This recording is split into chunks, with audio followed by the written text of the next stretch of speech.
Wow. How's it going, Phoenix?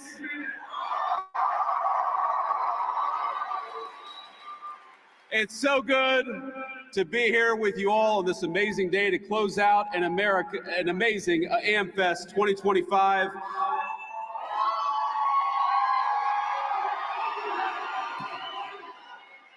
What an amazing crowd all of you are, and I have to admit, today solved one of the great insecurities that I had.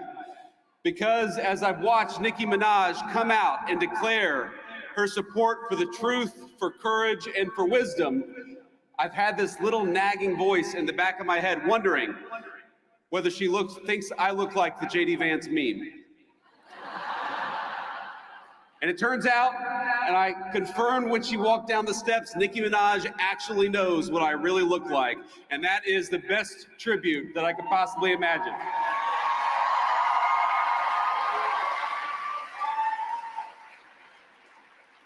I have to start off with a note of gratitude. Erica, I cannot thank you enough for your strength, your grace, and your kind words of support for this administration and for me personally.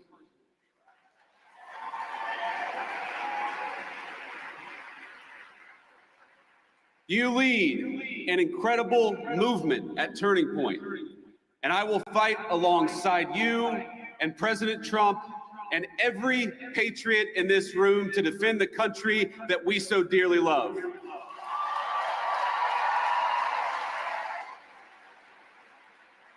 And when I say that I'm going to fight alongside of you, I mean all of you, each and every one. President Trump did not build the greatest coalition in politics by running his supporters through endless, self-defeating purity tests. He says, "Make America great again," because every American is invited.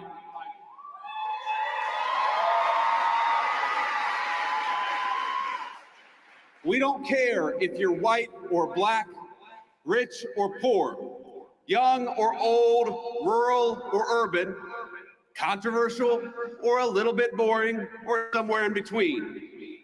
People of every faith come to our banner because they know that the America First movement will make their lives better, and they also know that the Democrats don't care about anything other than maybe transing their kids. So if you love America, if you want all of us to be richer, stronger, safer, and prouder, you have a home on this team.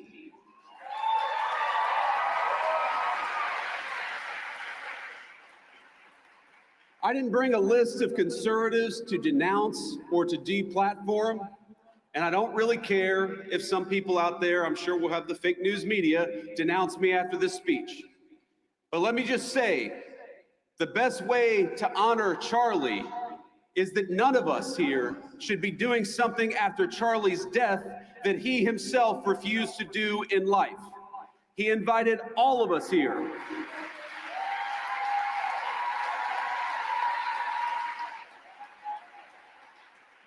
Charlie invited all of us here for a reason, because he believed that each of us, all of us, had something worth saying, and he trusted all of you to make your own judgment. And we have far more important work to do than canceling each other. We have got to build, and President Donald Trump is a builder.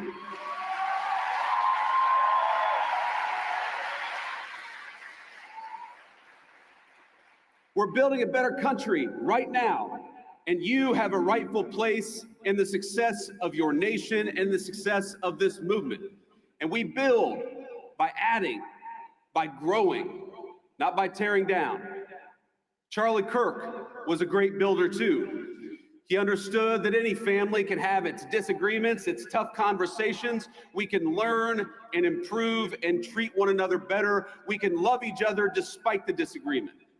But winning demands teamwork.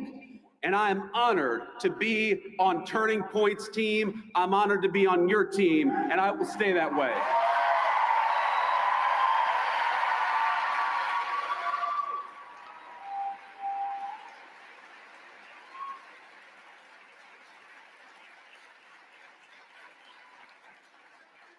There's still so much important work to do, my friends. We're barely a year into this administration, not even a year into the administration.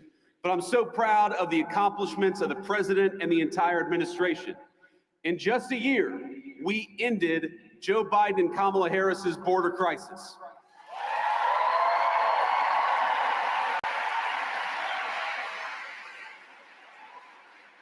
December marks 7 months straight of zero releases at the southern border.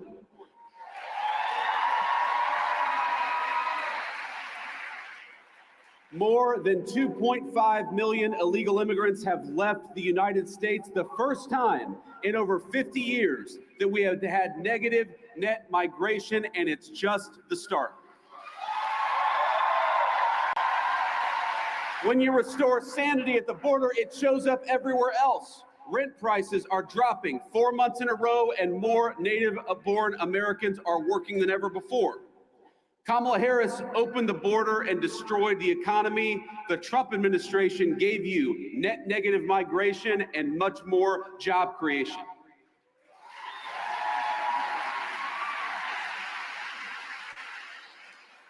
Real wages are finally growing. Inflation is half of what it was under Democrats.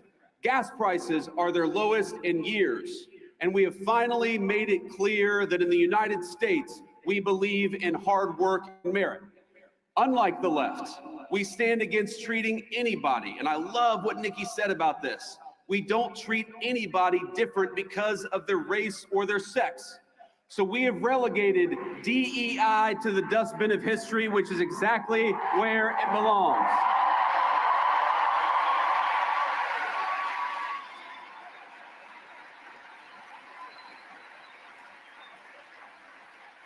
In the United States of America, you don't have to apologize for being white anymore.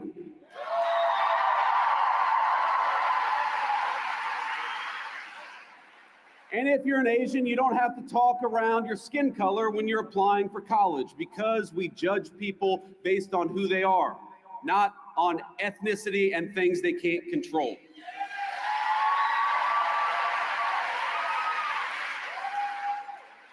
We don't persecute you for being male, for being straight, for being gay, for being anything. The only thing that we demand is that you be a great American patriot, and if you're that, you are very much on our team.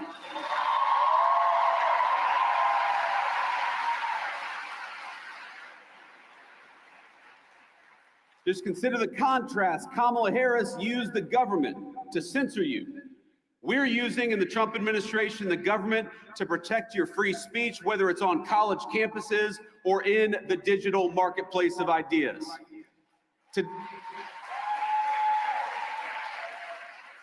Today, our military is welcoming patriots instead of firing them for refusing to accept an unlawful vaccine mandate.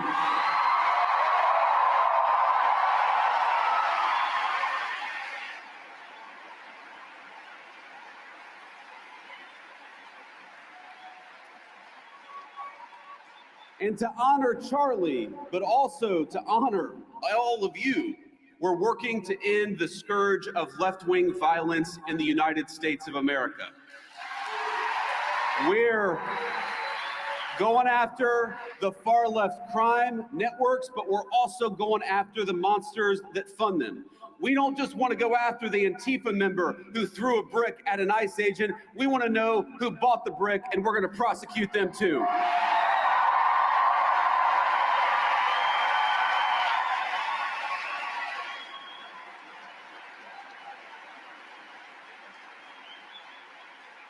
We're making America healthy again with our great HHS Secretary, Bobby Kennedy.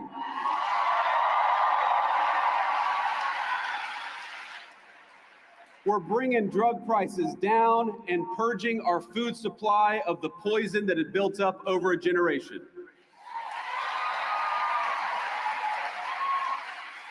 But my friends, there is so much more to be done.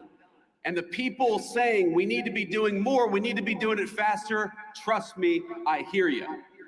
Greatness awaits every single one of you in the America First movement we are building together, but we need your help to get there.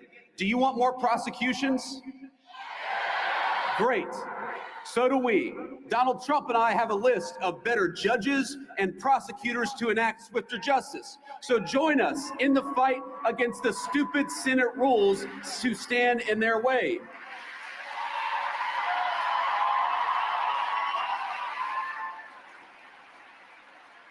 Do you want faster deportations? So go to ice.gov/join, because we're building an army of patriots and we need good people who care about the country to help us secure the border and do it even faster.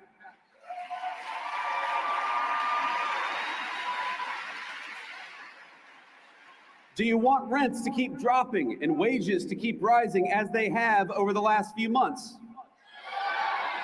Then mobilize with us. Don't hand power back to the people who tanked the economy in the first place. Join the America First movement, and you will always have a place on our great team.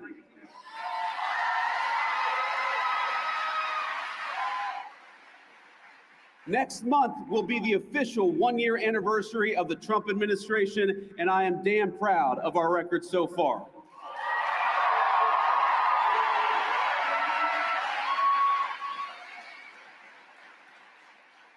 Now, the Democrats are already talking about 2028, and it looks like they're going to nominate a California liberal who's presided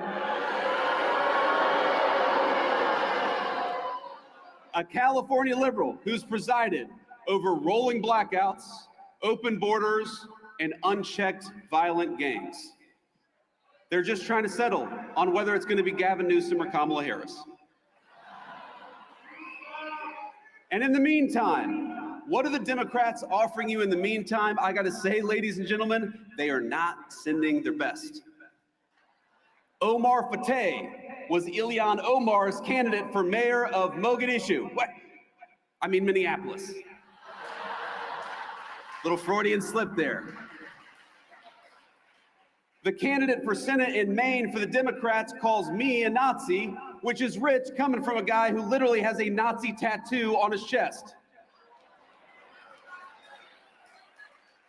And Jasmine Crockett. Oh, Jasmine Crockett. The record speaks for itself. She wants to be a senator, though her street girl persona is about as real as her nails.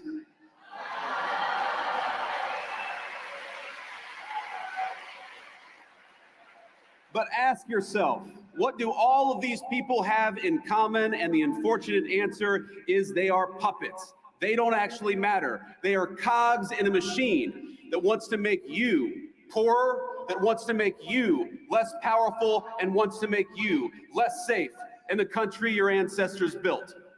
And while President Trump and I are doing everything we can to break that machine, the left is still there, my friends, and they are still very powerful. Don't delude yourselves. It's the activist groups who want to poison your kids with hormone replacement therapy and toxins in your water supply. It's the corporate boardrooms pushing diversity quotas while whining about the fact that Donald Trump won't let them ship American jobs overseas anymore, and boo-hoo to that. It's the rogue district judges who issued nationwide injunctions every time the president lifts a finger. It's the Soros DAs who cheered on as their cities burned. What unites them? They win when our country loses. They get rich when you get poorer. They hire the illegals that they bring in to take your jobs. They drink fine wine in the countries they ship your jobs to. They censor you because they'd rather destroy the Constitution than risk losing an argument. They bring in millions of voters because they know they can't win the argument with the people who are already here. And you know what else unites them? We are going to kick their ass next November and every year after that.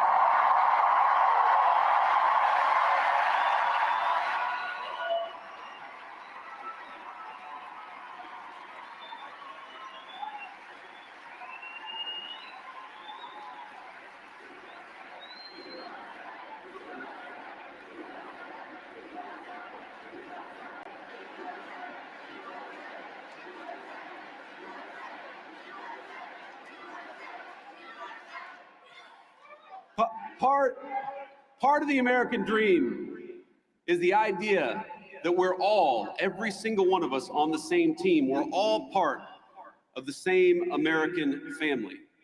If you want to destroy that, do what Democrats have done, not just for the last 5 years, but for the last 30 or 40. Make one race the enemy of another. Make one gender the enemy of the other. Make Americans suspect and despise each other instead of loving their shared country. When I think about some of the most impassioned debates happening in our country, the nature of citizenship, of what it means to be an American, it all speaks to an obvious truth. Americans are hungry for identity. We're hungry for belonging. We're hungry for a sense of our place in the world. And it's no surprise why. For many years, our fellow Americans have been dealing with a globalized economy that homogenized cultures and hollowed out our towns. Academics and activists pushing race and gender politics down everyone's throat 24/7. Big tech overlords using their internet platforms to censor stories that challenge the dominant far-left narrative in our country. More than any time I can recount, people are talking about American identity and figuring out what it is that unites us. But I want to say something here. The only thing that is truly served as an anchor of the United States of America is that we have been, and by the grace of God, we always will be, a Christian nation.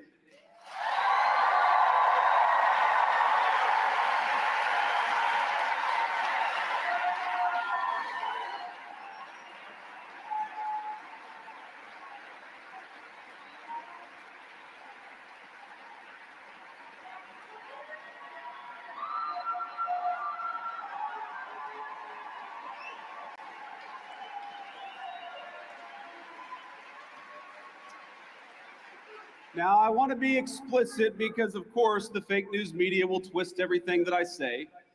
I'm not saying you feel about them the same way I do.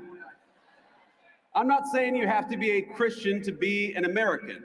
I'm saying something simpler and truer. Christianity is America's creed.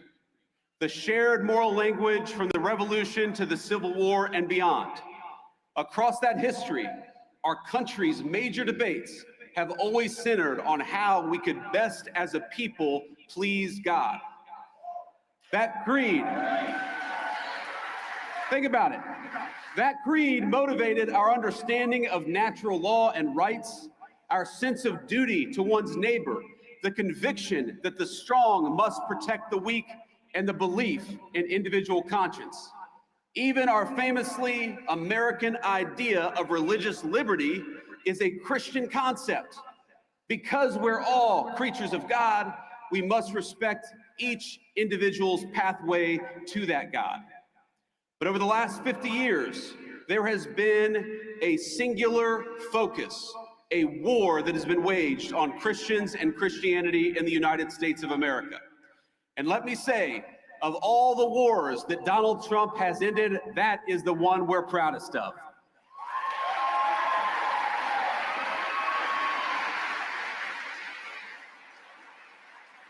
For decades, the left has labored to push Christianity out of national life. They've kicked it out of the schools, out of the workplace, out of the fundamental parts of the public square. Freedom of religion transformed into freedom from religion. And in a public square devoid of God, we got a vacuum. And the ideas that filled that void preyed on the very worst of human nature rather than uplifting it. They told us not that we were children of God, but children of this or that identity group. They replaced God's beautiful design for the family that men and women could rely on and turn to one another with the idea that men could turn into women so long as they brought the right bunch of pills from Big Pharma. They had all the religious fervor of a zealous convert without any of the grace or forgiveness of a true Christian. Scripture tells us, by your fruits ye shall know them. And we might ask, what are the fruits of these people and their principles? And the answer is a man named Tyler Robinson who killed my friend.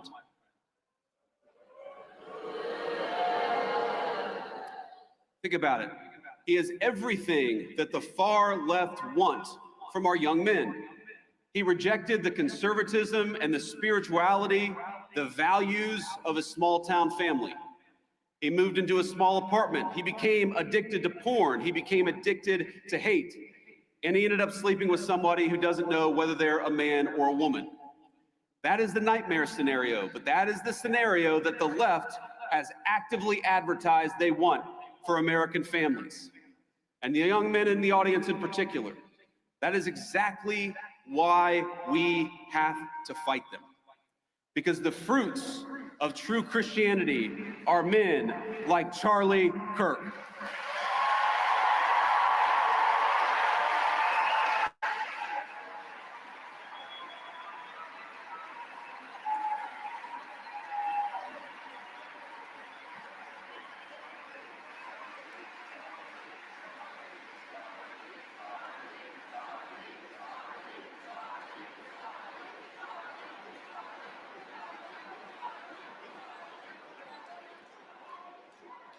The fruits of true Christianity are good husbands, patient fathers, builders of great things, and slayers of dragons. And yes, men who are willing to die for a principle if that's what God asks them to do.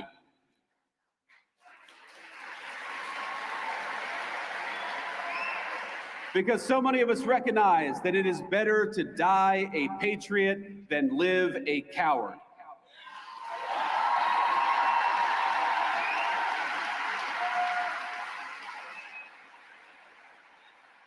I'm going to tell you something I haven't talked about publicly before, but in the days after Charlie's death, I struggled a great deal. I'm sure many of you did too. I remember watching every video of the assassination, looking for clues, trying to understand what happened. I tried to hide my friend and that terrible bullet hitting him, but I would try to look around. I stayed up all night for many nights in a row, researching every conspiracy theory, going down every rabbit hole. When my lovely wife, Usha, told me to come to bed, I told her I owed it to Charlie to try to uncover every stone. And so that's what I tried to do. I remember I was consumed by this fear that Charlie's death wouldn't just deprive a family of their husband or of a good father, but that it would deny our movement of a great unifier of people and a great doer of great deeds. It's the only time I can remember my wife ever telling me that she was really worried about me. She told me it many times. But what saved me was not lying to myself, but accepting the reality of the fight that we're in. Charlie's death was an immense loss, an irreplaceable loss.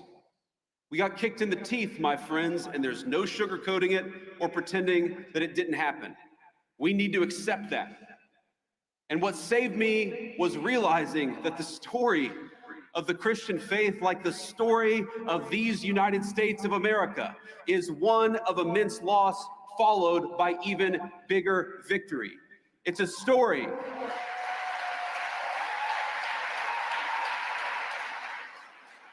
It's a story of very dark nights followed by very bright dawns.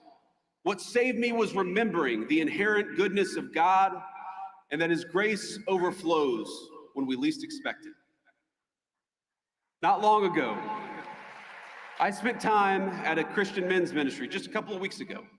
And here's what they do. They take men who struggle with addiction or homelessness, and they help them get back on their feet. They feed them, they clothe them, they give them shelter and financial advice. They live out the very best part of Christ's commission. Now, afterwards, I had lunch with 4 of these men. It was a couple of white guys, a Hispanic guy, and a black man. They had all struggled in their unique ways. Some had lost contact with their family, some of them for a very long time. Others were desperate to rebuild relationships with their kids so that they could see them on Christmas. But all of them were back on their feet. And what saved them? It wasn't racial commonality or grievance. It wasn't some philosophical jargon. It wasn't a DEI prep course, and it wasn't a welfare check. It was the fact that a carpenter died 2,000 years ago and changed the world in the process.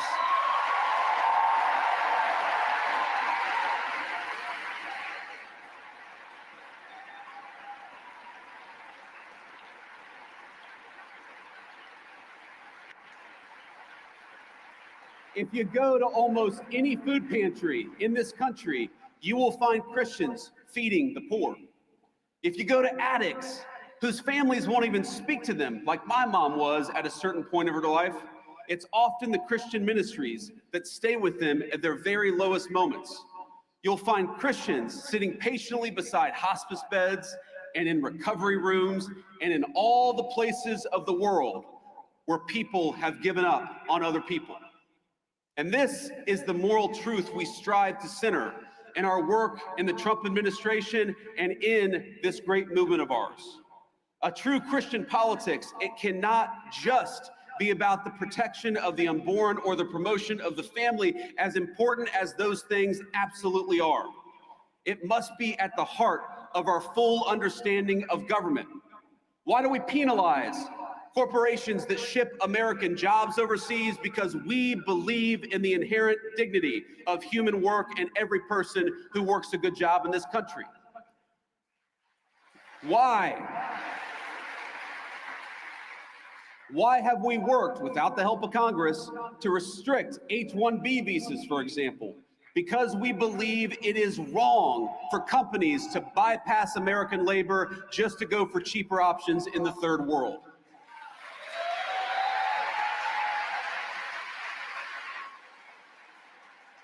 We help older Americans in retirement, including by ending taxes on Social Security, because we believe in honoring your father and mother rather than shipping all of their money off to Ukraine.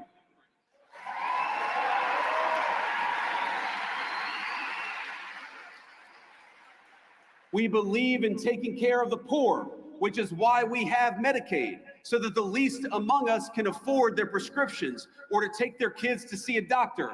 And it's why we are outraged at the injustice of Tim Walz allowing Somalian immigrants to defraud that program to the tune of billions of dollars. It ought to go to Americans, because that's who it's there for.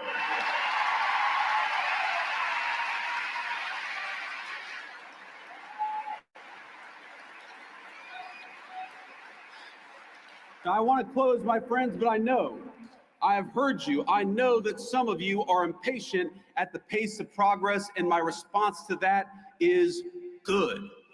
Be impatient. Use that desire for justice for your country as fuel to get involved in this movement in a bigger and better and more powerful way. I know some of you are discouraged by the infighting over any number of issues. Don't be discouraged. Wouldn't you rather lead a movement of free thinkers who sometimes disagree than a bunch of drones who take their orders from George Soros?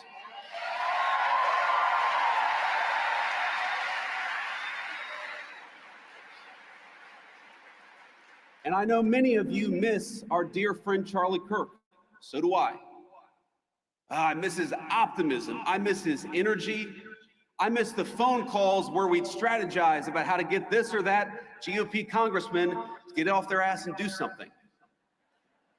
But most of all, I miss Charlie's wisdom. I miss his reminder that politics is not a dress rehearsal or a game. We are making decisions that will save our country and give the American people a shot at their dreams again. If you miss Charlie Kirk, do you promise to fight what he died for?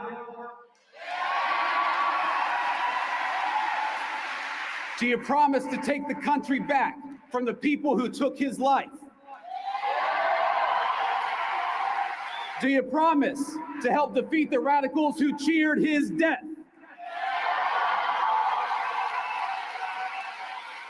Do you promise to honor his memory by having faith in the God he loved? My friends, commit to these things, and I promise you victory. I promise you closed borders and safe communities. I promise you good jobs and a dignified life.